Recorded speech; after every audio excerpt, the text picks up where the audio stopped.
Mastery Chat. Kate, if that intro countdown didn't get you excited for this, then I hope that like got you pumped after a crazy chat, because I feel like those countdowns always make me anxious.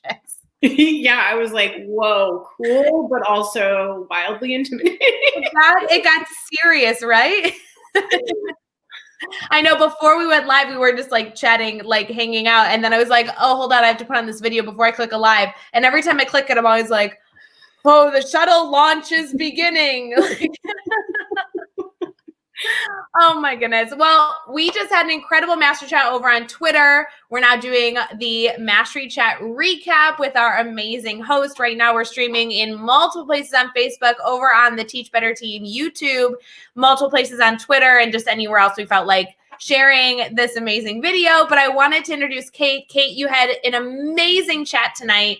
I want to make sure we talk through all the details. Would you mind telling everyone that's popping in for this recap kind of who you are and like what you do in education? So I am a high school English teacher. I'm teaching 9 and 12 this year, but I've taught 8th grade, 9th grade, 10th, 11th, and 12th all the way through. So AP, honors, regents, and I've been involved in social justice work for probably since the minute I got to college. The week I got to college, I actually spoke at like the International Women's Day like conference at my school. So it's been something that has been at the heart of not only my work, but my life. And it motivates my teaching in every way possible. And that's so perfect, because our topic tonight had to do with our continuation of Mastery Chat's Conversation for Change, which we actually started this summer and just have continued because we know this is so important. We don't want anti-racism conversations to be a fad. We want this to be a continuation and have this be something that we're not only talking about this month and next month, but for years and decades. We want this to be something that in time people, really fully understand, because they've taken the time to become well educated and be learners and listeners and everything in between. Tell us a little bit about your topic for Mastery Chat today. So my topic kind of sprung out of that idea that, all of a sudden this need to talk about anti-racism and social justice kind of popped up on our radar in education. And I mean, it's been the work of so many people for so long. I mentioned Bettina Love. I absolutely love her. Goldie Muhammad, Dina Simmons, all these seminal foundational workers in the social justice arena who've been doing it forever. But now it's so much more important because people are starting to take notice of things that have to do with racial injustice. And they're starting to become things that we can no longer afford and haven't been able to afford to ignore, because they're leaching into our classrooms, because the students who look like the people on the news are saying, my life matters too, and I'm here, and what are you doing to address that as my teacher and as the person who's in my corner? How are we validating my identity in the classroom? And for so many of us, right, like the teaching profession nationally is 80% white. So we don't share those experiences with our students of color. And so it's time for us to start listening and say, okay, well, your experience of the world is the quantifiable evidence that we need to do better, right? That's the proof. Mm-hmm. Absolutely. That something needs to change. I don't need statistics thrown at me. I just need you to tell me that you're struggling and you're hurting, and that should be enough. Love that. I love that drove your creation of the questions that you asked tonight. It was a very active chat. People really not only shared their opinions, but then also took the time, which should be happening in Twitter chats, to get into those feeds of really talking in deep detail. And that's what I love seeing every single time we know it's a successful chat, when people not only get to share their voice and their perspective, but also comment on other people's perspective and voices, ask more questions, learn further. I mean, that's really what we want in these conversations. Twitter chats can become echo chambers in a lot of capacity. And now when we look at what strong Twitter chats look like. We want to see people not just sharing philosophy, but actually sharing stories, tactical takeaways, things that can make us be better. When you were crafting these questions to kind of spark those types of answers, was there any questions that you asked that you were either excited to ask to hear people's perspectives, or maybe thought it'd be a little controversial? Any thoughts on that? I thought that the entire scope of my questions really just came from a place of, we think of listening as, I'm listening. And one thing that I had said in the chat that really encompassed the purpose of those questions that I asked tonight is that people say I'm listening, and then it's also like you have to multitask while you listen with respect to anti-racism, right? You have to listen while you teach. You have to listen while you disrupt your curriculum. You have to listen while you tell other people why this is important, right? So people often get into this headspace of, I'm going to do the work once I know more. And we can't afford that right now, right? Like, people are literally, their lives are at stake. So we have to listen while also coming from where we are and jumping in front of the injustice and saying, I might not have all the answers, but I know this isn't okay. Interesting. I like this idea. I've been hearing that a lot. Now that you say that, I really want to step in, but I want to listen first. And I think it's interesting because as you're kind of articulating, you always need to be learning. You always need to be listening. So when are you going to start then? Right? Like, that's a really interesting perspective. And I saw that actually as a topic of conversation as you were chatting with people and as people were engaging with the questions in general, of really being reflective of like, yeah, we have to start now, and then it has to continue, because like everything else and every other element, we're learning about everything as we go. And so if you're not choosing to take action until you're an expert, then it's going to be too late, right? And the tricky thing is, like, we're all teachers. Yeah. So we're all academics by trade and, at heart. So we want to philosophize the problem to death. Yeah. And we can't do that while our kids are hurting. We can't afford to sit in a classroom and just rap battle at each other about the rights and wrongs of anti-racism while kids are quite literally dying. Yeah. And, so we don't have to have read every book that Angela Davis ever wrote in order to say, this is wrong, we need to fix it. And as teachers, I think that that's something that a lot of people lose, is read the books while you also speak up and do the work. Yeah. Absolutely. Did you have any good resources you felt like you used this summer or have been using just throughout your time, passionate about topics that related to this, that you wanted to recommend tonight, that either you did in the chat and you want to make sure you emphasize it here for people that missed the chat? I know Liv lives in here and she's like, oh, I didn't get the chat, but I'm glad to be here for the recap. Right. Or even just a resource that you weren't able to share that, in hindsight, you were like, oh, I should have shared that out so people could have kept exploring. Yeah, there's so much beautiful work that's already being done. One thing that I leaned on a lot this summer was Ijeoma Oluo's So You Want to Talk About Race. Her book is just absolutely beautiful. And it offers a really intersectional view of all of this, right? Because when we're talking about anti-racism, we're not only talking about our IBPOC students, we're talking about gender, we're talking about gender identity, we're talking about disability, we're talking about mental illness, because no person is one thing, right? That's an Audre Lorde-ism, but her too.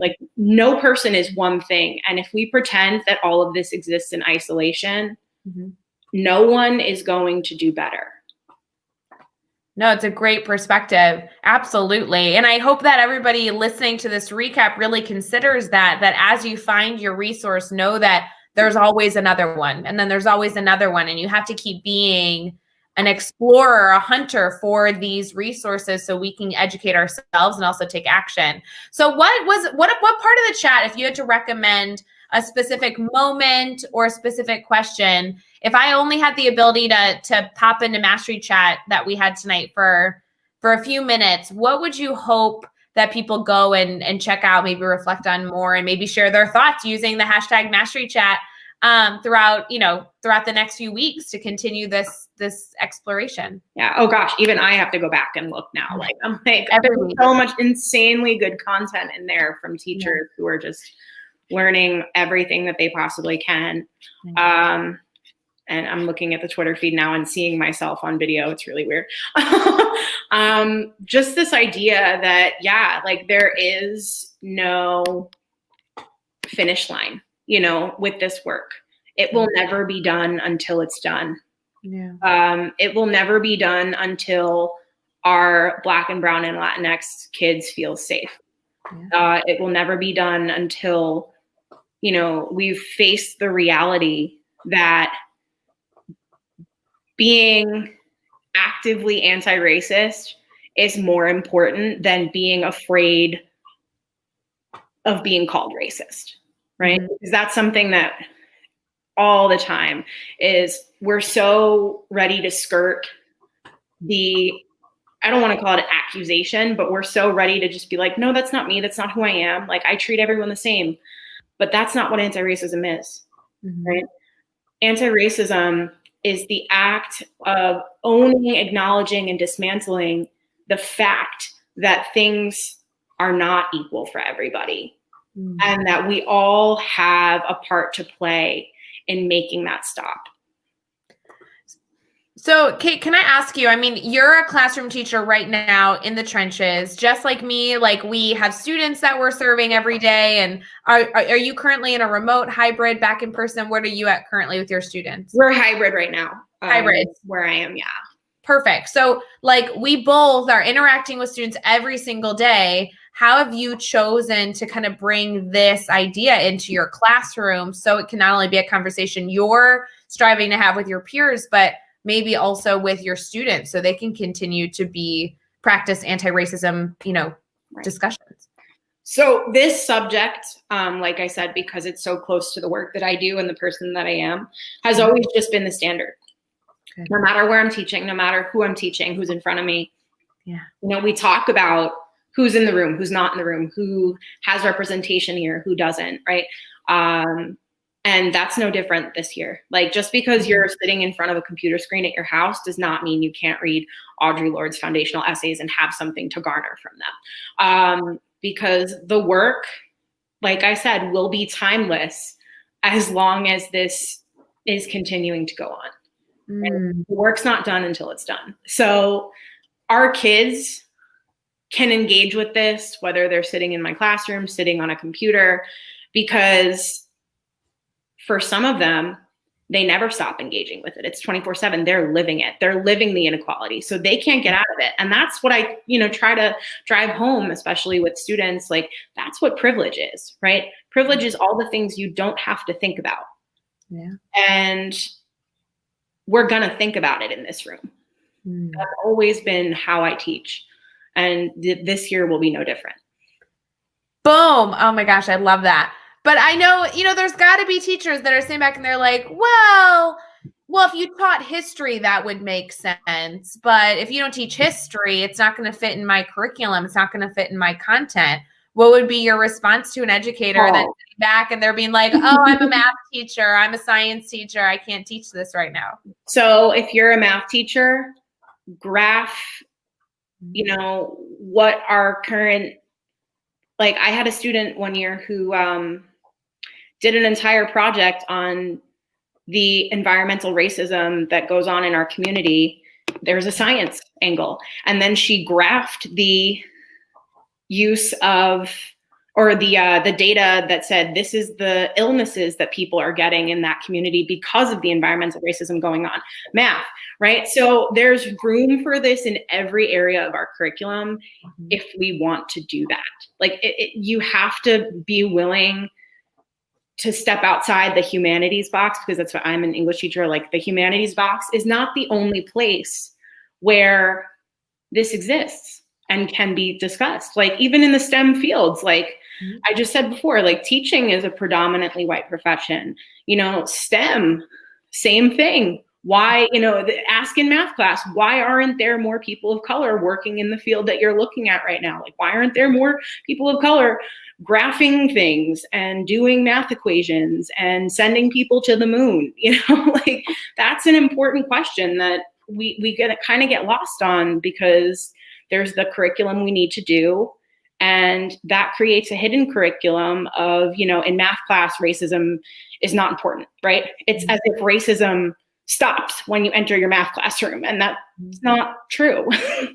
You're right. I love this idea that you need to choose to make it important enough to find a way to incorporate it in your content. I mean, this is not just with anti-racism. This is with anything that you as an educator value. And if you value, like we put time into things that we value. And so really with Mastery Chat and with so many other conversations the Teach Better team is continuously striving to have, anti-racism is a huge focus for us, that we want to make sure that people make the choice to put time into figuring out how this is going to work in your classroom and how you can have appropriate conversations with students and families and stakeholders and community members and everything in between, because teachers are leaders in our communities. And so you have to actively seek out the answers to how it can incorporate it in your content if you're not sure. And the first step could be to ask a question and help us, allow us to help you brainstorm it. Right. Right. And, even having the kids come up with their own questions, that's been such a powerful tool for me in addressing this, is like, why aren't there more, Black people working in the STEM field? Why aren't there more like Latinx women scientists? Like these are questions that kids have, because again, they're living that. Like, why aren't there people, if I was a Black child, I'd be like, why aren't there people who look like me doing this thing that I love so much? Right. Why do I have to be the first one to do it? Why don't I have any role models, that represent me? That's a question that our kids are asking themselves anyway. So why not just pull the elephant out of the room and talk about it with the entire class? Because some kids who may never have had to think about that might go, oh my God, yeah, there's room for it everywhere if you value it. That's exactly it. Kate, it's funny. We've been connected for a while, but I didn't realize that this was such a big passion for you. And I guess it just makes me so happy that you are so willing to discuss this, so eager to discuss this, so hungry to help others, because just knowing how active you are in our Teach Better family, I'm like, oh my gosh, now you're just another person that can continue to be a voice to help educators on topics that make them uncomfortable, but too bad it makes you uncomfortable. We got to figure it out anyway. Everything in education, everything that's new for us made us uncomfortable at one period of time. And so this is a time that I'm so excited, Kate, for you to not only continue to do work in this passionate space, but also hopefully have our Teach Better network see that you have people that you're connected to that you can go have these conversations with. And there's no reason to be nervous. The only person that can stop your growth is you. So choose to be a learner. And especially in this area, find somebody to help you continuously grow. Kate, would you mind sharing, whether it be social media or whatever, like how people can stay connected to you? How can they kind of reach out to you and continue this conversation? Obviously, they'll look back at Mastery Chat and, hopefully connect with you some other ways to maybe, start their journey or continue their journey wherever they're currently at right now. Yeah, I'm hugely on Twitter. I love Twitter. I think it's such a great professional learning tool. I book so much PD, like unofficial PD on Twitter sometimes. And it's such an engaging place. And I learn so much from people and engage so much with people. So I'm so happy to be on Twitter for anybody who needs me, especially to elevate the people doing this work, who live this work. Mm-hmm. Like I said, like I'm someone who's passionate about it, but there are certain things that don't come with living as me every day that, like I can't speak to it, but I can refer you to a person who can, because they've already done that labor. And that's the work that I'm proud to do. Oh, I love that. So important. And if somebody was just popping into this recap, I do want to preface Mastery Chat happens every single Thursday at 7:00 Central, 8:00 Eastern. We chat for an entire hour. There's always a new host sharing about a passion that they care most about. You can find out all the details at teachbetter.com/masterychat for the questions for the week, the upcoming hosts, all that good stuff. Kate, tell us if you had a wish that anybody who participated in Mastery Chat, you really, really hoped that they would walk away with one key major idea from this week's Mastery Chat. Maybe it was a call to action. Maybe it was a concept or idea. What did you want our participants to walk away with during this week's chat, in hopes that if somebody wasn't able to participate, knowing that this was your mission, they'll go back and hopefully check out all that was discussed? Keep doing the work. You will mess it up. It's inevitable, but that doesn't make it any less important. Boom. If that wasn't a mic drop, I don't know what is. Well, Kate, thank you so much for hosting Mastery Chat this week. I told you this before we went live, but truly, I was so excited when I saw your name on the list. I was so thrilled to be able to go live with you afterwards, because I just have started connecting with you, and I hope that this is still only the beginning of being able to connect with you in the work that you're doing. But I just really appreciate that you not only hosted an entire hour chat, but then also came live with me after to chat about it. I really appreciate you taking the time. Yeah, so fun. Loved it. Thank you. Thank you for having me. Awesome. For everybody else, we hope to see you next week for Mastery Chat, and make sure to stay up to date on everything going on with the Teach Better team by checking out teachbetter.com. And you can see all the blogs being published, the amazing podcast network that just launched, our speakers network that's there, and oh my gosh, just so many things in between. We do have a mindset meetup webinar that if you, I don't know the code off the top of my head, but if you DM me, I'll get you a 50% off code for. So DM me and I'll get you that link. All right. Bye guys. Thanks so much. Have a great night. Bye, Ray. Thank you.